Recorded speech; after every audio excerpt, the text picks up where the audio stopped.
여러분은 혹시 이런 생각을 해본 적이 있으신가요? 왜 어떤 사람은 태어난 달만 보아도 이상하게 성격의 결이 느껴지고 어떤 사람은 처음 만났는데도 오래전부터 알던 사람처럼 익숙하게 다가올까요? 또 어떤 사람은 아무리 노력해도 반복되는 관계의 아픔을 겪고 어떤 사람은 늘 남을 돌보다가 정작 자기 마음은 돌보지 못한 채 살아갑니다. 이것을 두고 사람들은 가끔 말합니다. 혹시 전생에 업이 있어서 그런 걸까? 나는 전생에 어떤 사람이었기에 이번 생에서 이런 길을 걷는 걸까? 오늘 우리가 함께 나눌 이야기는 바로 이 물음에서 시작됩니다. 음력으로 태어난 달이 전생의 비밀을 품고 있다는 말은 오래전부터 민간 신앙과 불교적 세계관이 섞여 전해져 왔습니다. 하지만 먼저 분명히 말씀드리고 싶습니다. 이것을 절대적인 예언으로 받아들일 필요는 없습니다. 당신은 전생에 반드시 이런 사람이었다. 이번 생의 운명은 이미 정해져 있다. 라고 말하려는 것도 아닙니다. 불교의 지혜는 사람을 겁주기 위해 있는 것이 아니라 마음을 비추어 자신을 더 깊이 이해하게 하려는 등불과 같습니다. 많은 사람들이 업을 오해합니다. 업을 벌처럼 생각합니다. 내가 지금 아픈 것은 내가 나쁜 사람이어서 그렇고 내가 외로운 것은 내가 전생에 잘못했기 때문이라고 여깁니다. 그러나 불교에서 말하는 업은 그렇게 단순하지 않습니다. 업은 마음의 습관이고 말과 행동의 흐름이며 우리가 반복해서 만들어 온 삶의 방향입니다. 씨앗을 심으면 언젠가 싹이 나듯 어떤 마음을 오래 품고 살았는지가 지금의 나를 조금씩 만들어갑니다. 그래서 업을 안다는 것은 두려워하라는 뜻이 아니라 내가 어떤 씨앗을 품고 살아왔는지 조용히 살펴보라는 뜻입니다. 음력에 태어난 달을 바라보는 것도 마찬가지입니다. 이것은 미래를 맞추기 위한 도구가 아니라 자신의 마음을 들여다보는 하나의 거울로 삼을 수 있습니다. 어떤 달에 태어난 사람은 이상하게 책임감이 무거울 수 있습니다. 어떤 달에 태어난 사람은 사랑을 깊이 갈망하면서도 쉽게 상처받을 수 있습니다. 또 어떤 사람은 늘 혼자 버티는 데 익숙해져 도움을 청하는 일조차 죄처럼 느낄 수 있습니다. 이것을 전생의 신비라고만 보면 막연해지지만 마음의 습관이라고 보면 지금 여기에서 바꿀 수 있는 길이 보입니다. 여러분, 운명이라는 말은 때때로 우리를 답답하게 합니다. 마치 이미 정해진 길 위를 걷는 것처럼 느껴지기 때문입니다. 그러나 불교의 눈으로 보면 운명은 단단한 쇠사슬이 아닙니다. 그것은 지금까지 흐르던 강물의 방향에 가깝습니다. 강물은 오래 흐른 방향이 있지만 작은 돌 하나, 흙 한 줌, 새로 난 물길 하나로도 조금씩 방향을 바꿀 수 있습니다. 우리의 삶도 그렇습니다. 이미 만들어진 업의 흐름이 있다 해도 지금 이 순간의 마음과 선택이 새로운 흐름을 만듭니다. 오늘 우리는 음력 태어난 달에 담긴 상징을 통해 세 가지 이야기를 함께 들어보려 합니다. 첫 번째 이야기는 불교 전통에서 자주 언급되는 인연과 업의 이야기입니다. 그 이야기는 우리가 왜 같은 아픔을 반복하는지, 그리고 왜 어떤 만남은 우리 마음을 깊이 흔드는지 생각해 줄 것입니다. 두 번째 이야기는 오늘날을 살아가는 한 사람의 아주 평범한 삶에서 시작됩니다. 가족을 위해 참고 사랑을 위해 버티고 인정받기 위해 자신을 밀어붙이다가 어느 날 마음이 텅 비어버린 사람의 이야기입니다. 세 번째 이야기는 조금 더 깊은 불교적 성찰로 들어갑니다. 우리가 전생을 알고 싶어하는 마음 뒤에 사실은 무엇이 숨어 있는지, 그리고 진짜 중요한 것은 과거의 내가 아니라 지금의 내가 어떤 씨앗을 심고 있는가라는 사실을 보여줄 것입니다. 그러니 오늘 이 이야기를 들으실 때 나는 몇 월생이니 반드시 이런 운명이다 라고 붙잡지 않으셨으면 합니다. 대신 조용히 물어보십시오. 나는 어떤 아픔을 반복하고 있는가? 나는 어떤 사랑을 갈망하고 있는가? 나는 어떤 두려움을 전생의 그림자처럼 오래 안고 살아왔는가? 그리고 이제부터 어떤 씨앗을 새롭게 심을 수 있는가? 어쩌면 우리가 정말 알고 싶은 것은 전생의 직업이나 신분일지도 모릅니다. 우리가 알고 싶은 것은 이것입니다. 나는 왜 이렇게 살아왔는가? 그리고 이제는 어떻게 살아가야 하는가? 오늘의 본문은 바로 그 질문을 따라 천천히 걸어가 보려 합니다. 다음 이야기에서 우리는 먼저 업과 인연을 바라보는 불교의 오래된 한 장면 속으로 들어가 보겠습니다. 불교 전통에는 이런 이야기가 자주 전해집니다. 한 사람이 부처님께 찾아와 묻습니다. 세존이시여, 왜 어떤 사람은 태어나면서부터 평탄한 길을 걷고 어떤 사람은 어려서부터 많은 고통을 겪습니까? 이것이 모두 전생의 업 때문입니까? 이 질문은 오래된 질문이지만 사실 오늘 우리의 마음에도 그대로 남아 있습니다. 왜 나는 같은 관계에서 반복해서 상처를 받을까? 왜 나는 늘 가족을 위해 참는 역할을 맡을까? 왜 어떤 사람은 사랑을 쉽게 받고 나는 사랑받기 위해 늘 애써야 하는 것처럼 느낄까? 그래서 사람들은 때때로 묻습니다. 내가 전생에 어떤 사람이었기에 이번 생이 이렇게 흘러가는 걸까? 하지만 여러분, 불교에서 말하는 업은 사람을 겁주기 위한 말이 아닙니다. 업은 벌이 아니라 흐름입니다. 우리가 오래 반복한 생각, 말, 행동이 마음속에 길을 만들고 그 길이 다시 삶의 방향을 조금씩 만들어갑니다. 그러므로 전생을 아는 것은 과거에 묶이기 위한 것이 아니라 지금 내 마음의 습관을 알아차리기 위한 것입니다. 한 수행자가 있었습니다. 그는 자신의 전생을 알고 싶어 했습니다. 왜 자신은 늘 남의 슬픔을 그냥 지나치지 못하는지, 왜 작은 말에도 깊이 상처받는지, 왜 가족을 위해 사는 것이 당연한 일처럼 느껴지는지 알고 싶었습니다. 그는 스승에게 말했습니다. 스승님, 제 전생을 알면 지금의 괴로움도 이해할 수 있을 것 같습니다. 스승은 조용히 씨앗이 담긴 작은 그릿을 가져왔습니다. 그 안에는 여러 종류의 씨앗이 섞여 있었습니다. 스승이 물었습니다. 이 씨앗들이 어느 밭에서 왔는지 모두 알아야만 지금 이 씨앗을 심을 수 있겠느냐? 수행자는 아무 말도 하지 못했습니다. 스승은 다시 말했습니다. 과거를 아는 것이 도움이 될 때도 있다. 그러나 더 중요한 것은 지금 네 손에 어떤 씨앗이 있는지, 그리고 앞으로 어떤 흙에 심을 것인지 아는 일이다. 과거를 찾는 마음이 현재를 돌보지 못하게 한다면 그것도 하나의 집착이다. 음력 태어난 달을 바라보는 것도 이와 같습니다. 어떤 달에 태어났기 때문에 운명이 정해졌다고 보는 것이 아니라 그 상징을 통해 내 마음을 비추어 보는 것입니다. 정월을 태어난 사람이 늘 책임을 먼저 느낀다면 그의 공부는 더 많이 짊어지는 것이 아니라 내려놓는 법을 배우는 데 있을 수 있습니다. 봄달에 태어난 사람이 사랑에 민감하고 쉽게 상처받는다면 그의 공부는 사랑을 포기하는 것이 아니라 두려움 없이 마음을 바라보는 데 있을 수 있습니다. 여름달에 뜨거운 사람은 열정을 지혜로 다스리는 법을 배워야 하고, 가을과 겨울달의 사람은 오래 품은 외로움과 침묵을 부드럽게 풀어야 할지도 모릅니다. 그러나 이것은 정해진 운명이 아닙니다. 단지 자신을 이해하는 하나의 거울입니다. 거울은 얼굴을 보여줄 뿐 우리의 삶을 대신 살아주지는 않습니다. 그러므로 오늘의 첫 번째 이야기가 우리에게 주는 가르침은 분명합니다. 전생을 알고 싶어하는 마음 뒤에는 사실 내 아픔을 이해하고 싶다는 간절함이 숨어 있습니다. 그리고 불교의 지혜는 말합니다. 과거가 무엇이었든 지금 알아차리는 마음에서 새로운 업은 시작된다고 말입니다. 하지만 우리의 괴로움은 전생을 몰라서만 생기지는 않습니다. 때로는 아주 가까운 가족 안에서 사랑이라는 이름으로, 책임이라는 이름으로 우리는 스스로를 잃어버리기도 합니다.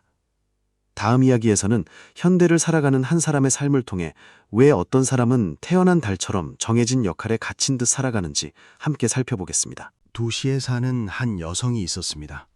이름을 굳이 붙이지 않아도 좋겠습니다.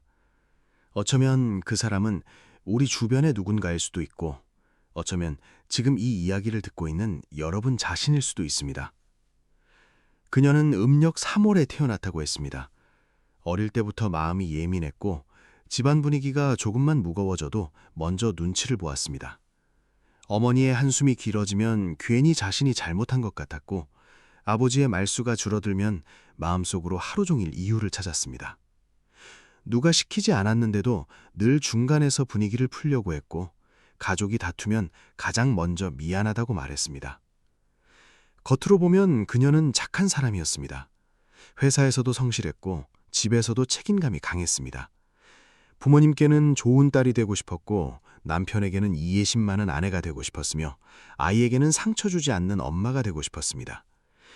그런데 이상하게도 밤이 되면 마음이 자주 무너졌습니다. 아무도 그녀를 미워하지 않았는데 그녀는 늘 버려질까 두려웠습니다. 아무도 그녀에게 모든 것을 책임지라고 말하지 않았는데 그녀는 혼자 모든 짐을 지고 있었습니다.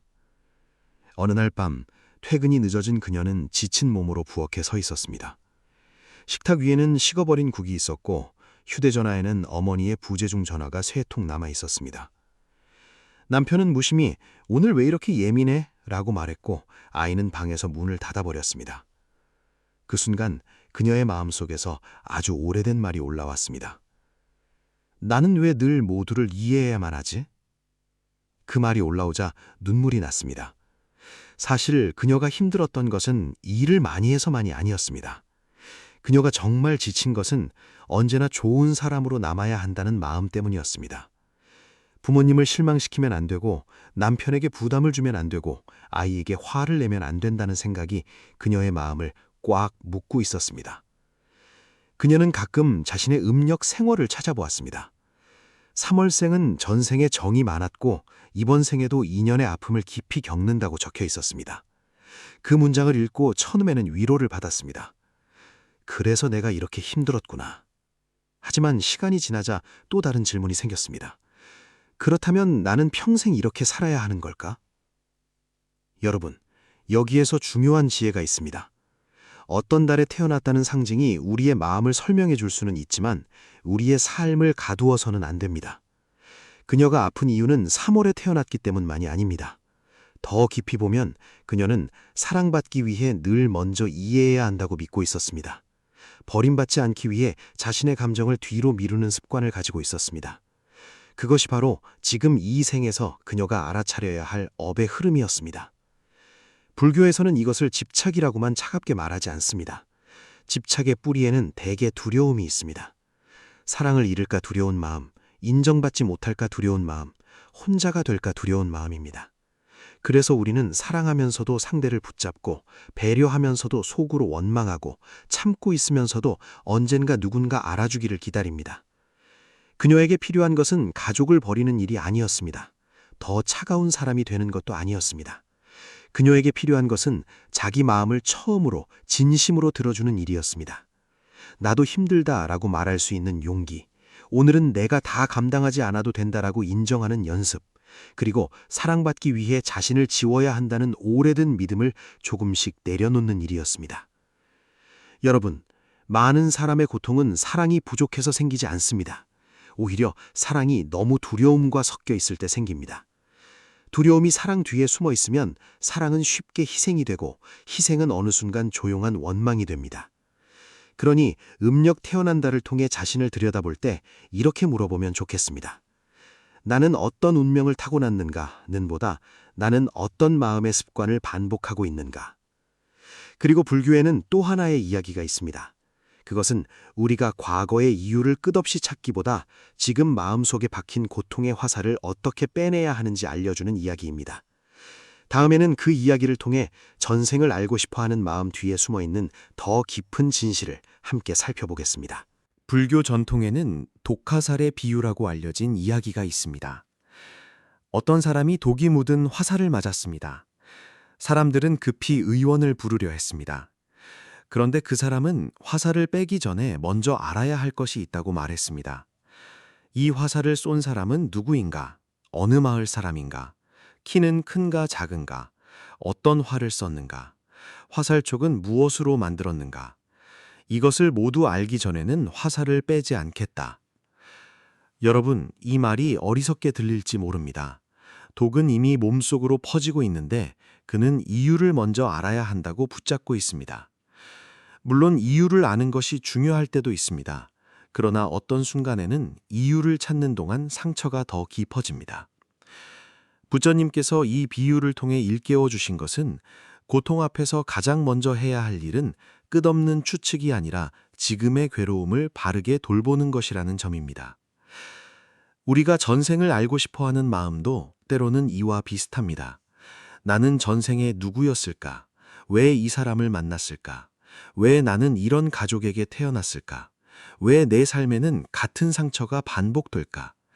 이런 질문은 자연스러운 마음입니다. 고통을 겪는 사람은 누구나 이유를 알고 싶어 합니다. 이유를 알면 조금 덜 억울할 것 같고 내 삶이 조금은 설명될 것 같기 때문입니다. 하지만 조심해야 합니다. 과거를 찾는 마음이 지금의 상처를 돌보지 못하게 만든다면 그것은 지혜가 아니라 또 다른 집착이 됩니다. 전생을 알고 싶다는 마음 뒤에는 사실 이런 속삭임이 숨어 있을 수 있습니다. 누군가 내 아픔에 이유를 붙여주었으면 좋겠다. 내가 이렇게 힘든 것이 내 탓만은 아니라고 말해주었으면 좋겠다. 이 반복되는 고통에 어떤 의미가 있다고 확인받고 싶다. 그 마음은 나쁜 것이 아닙니다. 오히려 아주 인간적인 마음입니다. 그러니 자신을 꾸짖지 마십시오. 다만 불교의 지혜는 우리를 조금 더 깊은 곳으로 이끕니다. 전생의 이름을 알아내는 것보다 더 중요한 것은 지금 내 마음속에 박힌 화살이 무엇인지 보는 일입니다. 그것은 버림받을까 두려워하는 마음일 수 있습니다. 인정받지 못하면 무너질 것 같은 마음일 수 있습니다. 늘 착해야 사랑받는다고 믿어온 오래된 습관일 수 있습니다. 음력 태어난 달도 이와 같이 바라보아야 합니다. 어떤 달은 봄바람처럼 예민한 마음을 비추고, 어떤 달은 여름 햇살처럼 뜨거운 의지를 비추며, 어떤 달은 가을 들판처럼 오래 품은 그리움을 비추고, 어떤 달은 겨울밤처럼 깊은 침묵과 외로움을 비춥니다. 그러나 그것은 판결문이 아닙니다. 그것은 내 마음을 들여다보게 하는 등불일 뿐입니다. 만약 여러분이 자신의 태어난 달을 보고 나는 원래 이런 운명이구나 하고 주저앉는다면 그것은 등불을 쇠사슬로 착각하는 것입니다. 반대로 내 안에 이런 흐름이 있었구나. 그래서 나는 자주 이런 방식으로 사랑하고 이런 방식으로 상처받았구나 하고 알아차린다면 그때부터 등불은 길을 비추기 시작합니다. 독화살의 비유가 우리에게 말하는 것은 이것입니다. 지금 아프다면 먼저 화살을 보아야 합니다. 누가 쐈는지, 언제부터 시작되었는지, 전생의 어떤 장면과 연결되는지 모두 알지 못해도 괜찮습니다. 지금 내가 어떤 말에 무너지는지, 어떤 관계에서 나를 잃는지, 어떤 두려움 때문에 같은 선택을 반복하는지 보는 것만으로도 치유는 시작됩니다. 여러분, 업은 운명을 가두는 문이 아니라 깨어남으로 들어가는 문입니다. 과거가 무엇이었든 지금 알아차리는 마음 하나가 새로운 길의 시작이 됩니다. 우리가 정말 물어야 할 것은 나는 전생에 누구였는가가 아니라 지금 나는 어떤 마음으로 다음 생의 씨앗을 심고 있는가입니다. 이제 세 이야기를 함께 놓고 보면 하나의 흐름이 보입니다. 씨앗의 이야기는 과거보다 현재의 선택이 중요하다고 말해주었고, 현대의 한 여인 이야기는 사랑이라는 이름 뒤에 숨은 두려움을 보여주었습니다. 그리고 독화살의 비유는 이유를 찾느라 상처를 방치하지 말라고 일깨워 주었습니다. 다음에는 이 세 이야기를 하나로 엮어 음력 태어난 달과 업을 어떻게 지혜롭게 바라보고 실제 삶에서 어떻게 실천할 수 있는지 차분히 나누어 보겠습니다. 이제 우리가 앞에서 들은 세 이야기를 조용히 한자리에 놓아보겠습니다. 첫 번째 씨앗의 이야기는 말해주었습니다. 과거를 아는 것도 의미가 있지만 더 중요한 것은 지금 내 손에 어떤 씨앗이 있는지를 보는 일이라고 했습니다. 두 번째 현대의 한 여성 이야기는 우리에게 보여주었습니다. 사랑이 깊어도 그 안에 두려움이 섞이면 사랑은 쉽게 희생이 되고 희생은 어느 순간 말없는 원망이 된다는 것을요. 세 번째 독화살의 비유는 우리에게 물었습니다. 지금 마음이 아픈데 우리는 혹시 이유만 찾느라 상처를 돌보지 않고 있지는 않은가 하고 말입니다. 여러분, 음력 태어난 달을 통해 전생과 업을 바라보는 일도 바로 이 자리에서 이해해야 합니다. 그것은 당신의 운명은 이미 정해져 있다는 말이 아닙니다. 오히려 당신의 마음에는 오래된 흐름이 있으니 이제 그 흐름을 알아차려 보라는 부드러운 초대입니다. 정월에 태어난 사람이 책임을 많이 느낀다면 그것은 더 많은 짐을 지라는 뜻이 아니라 이제는 혼자 다 짊어지지 않아도 된다는 배움일 수 있습니다. 봄달에 태어난 사람이 사랑에 민감하다면 그것은 평생 상처받으라는 뜻이 아니라 두려움과 사랑을 구별하는 공부일 수 있습니다. 여름달에 태어난 사람이 마음이 뜨겁다면 그 뜨거움을 억누르라는 뜻이 아니라 지혜로 다스리라는 뜻일 수 있습니다. 가을과 겨울달에 태어난 사람이 오래 참고 오래 기억한다면 그것은 침묵 속의 가치라는 뜻이 아니라 마음속 외로움을 따뜻하게 풀어주라는 신호일 수 있습니다. 불교에서는 이것을 인연의 흐름으로 봅니다. 인연은 고정된 것이 아닙니다. 오늘의 나는 어제의 나와 같지 않고 지금의 가족도 10년 전의 가족과 같지 않습니다. 부모도 변하고 자식도 변하고 사랑하는 사람도 변합니다. 변하지 않는다고 믿고 붙잡을 때 괴로움이 생깁니다. 그러나 변한다는 사실을 미워하지 않고 받아들이면 그 안에서 새로운 관계의 길이 열립니다. 실천은 거창하지 않아도 됩니다. 누군가에게 긴 메시지를 보내며 섭섭함을 쏟아내고 싶을 때 잠시 숨을 쉬어 보십시오. 그리고 마음속으로 물어보십시오. 나는 지금 이해받고 싶은가? 아니면 상대가 죄책감을 느끼게 만들고 싶은가? 이 한 번의 질문이 업의 흐름을 바꿀 수 있습니다. 부모님이나 자녀를 걱정할 때도 마찬가지입니다. 나는 당신을 위해서 그래 라고 말하기 전에 조용히 살펴보십시오. 이 걱정 안에 사랑은 얼마나 있고 두려움은 얼마나 있는가? 정말 상대를 돕고 싶은 것인가? 아니면 내 불안을 줄이기 위해 상대를 내 뜻대로 움직이고 싶은 것인가? 이렇게 묻는 마음은 차갑지 않습니다. 오히려 더 깊은 자비입니다. 사랑하는 사람이 나를 이해해주지 않는다고 느낄 때도 먼저 자신에게 물어보십시오. 나는 내 마음을 차분히 말했는가? 아니면 상대가 알아서 알아주기를 기다리며 혼자 상처받고 있었는가? 많은 관계의 고통은 사랑이 없어서가 아니라 마음을 말하지 못하고 기대만 쌓아두기 때문에 생깁니다. 여러분, 업을 바꾸는 첫걸음은 큰 결심이 아닙니다. 알아차림입니다. 내가 또 같은 방식으로 참고 있구나. 내가 또 사랑을 붙잡으려 하고 있구나. 내가 또 인정받기 위해 나를 지우고 있구나. 이렇게 알아차리는 순간 우리는 이전과 똑같은 길을 조금 다르게 걸을 수 있습니다. 그러니 오늘부터 음력 태어난 달을 두려워하지 마십시오. 그것을 운명의 판결문으로 보지 말고 마음을 비추는 거울로 삼으십시오. 거울 속에 보이는 것이 마음에 들지 않아도 괜찮습니다. 본다는 것은 이미 깨어나기 시작했다는 뜻입니다. 그리고 그렇게 조금씩 실천하다 보면 부드럽게 알게 됩니다. 내려놓음은 사랑을 버리는 것이 아닙니다. 내려놓음은 사랑을 더 맑게 하는 일입니다. 붙잡는 손을 조금 느슨하게 할 때 사랑은 사라지는 것이 아니라 숨을 쉬기 시작합니다. 다음 마지막 부분에서는 오늘의 여정을 다시 돌아보며 전생과 업, 그리고 지금 이 생에서 우리가 새롭게 심을 수 있는 평안의 씨앗에 대해 함께 정리해 보겠습니다. 오늘 우리는 음력 태어난 달이라는 흥미로운 문을 통해 전생과 업, 그리고 지금 이 생의 마음을 함께 바라보았습니다. 처음에는 누구나 궁금해합니다. 나는 전생에 어떤 사람이었을까? 왜 이번 생에서 이런 성격을 가지고 이런 사람들을 만나고 이런 아픔을 반복하고 있을까? 그러나 이야기를 따라오며 우리는 조금씩 알게 되었습니다. 정말 중요한 것은 전생의 이름을 알아내는 것이 아니라 지금 내 마음속에서 반복되고 있는 흐름을 알아차리는 일이라는 것을요. 첫 번째 씨앗의 이야기는 우리에게 조용히 말해주었습니다. 과거를 아는 일이 때로 도움이 될 수는 있지만 더 중요한 것은 지금 내 손에 어떤 씨앗이 있는지 보는 일입니다. 내가 분노의 씨앗을 품고 있는지, 두려움의 씨앗을 품고 있는지, 사랑받기 위해 나를 지우는 습관의 씨앗을 품고 있는지 알아차릴 때 우리는 비로소 새로운 밭을 고를 수 있습니다.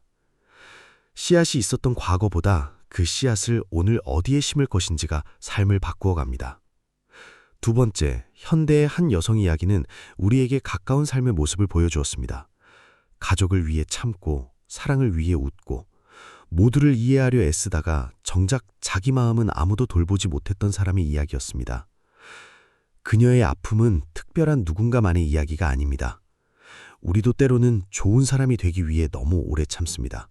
버림받지 않기 위해 먼저 이해하고, 미움받지 않기 위해 자신의 말을 삼키고, 사랑받기 위해 자기 마음을 작게 만듭니다. 그러나 불교의 지혜는 말합니다. 자비는 자신을 없애는 것이 아닙니다. 나를 미워하지 않으면서 남을 사랑하는 것이 진짜 자비입니다. 세 번째 독화살의 비유는 우리에게 더 깊은 질문을 남겼습니다. 지금 마음이 아픈데 우리는 혹시 왜 이런 일이 생겼는가만 붙잡고 있지는 않은가? 물론 이유를 찾는 일은 때로 필요합니다. 그러나 이유를 찾는 동안 상처가 더 깊어진다면 먼저 해야 할 일은 화살을 보는 것입니다. 지금 내가 어떤 말에 무너지는지, 어떤 관계에서 나를 잃는지, 어떤 두려움 때문에 같은 선택을 반복하는지 살피는 것입니다.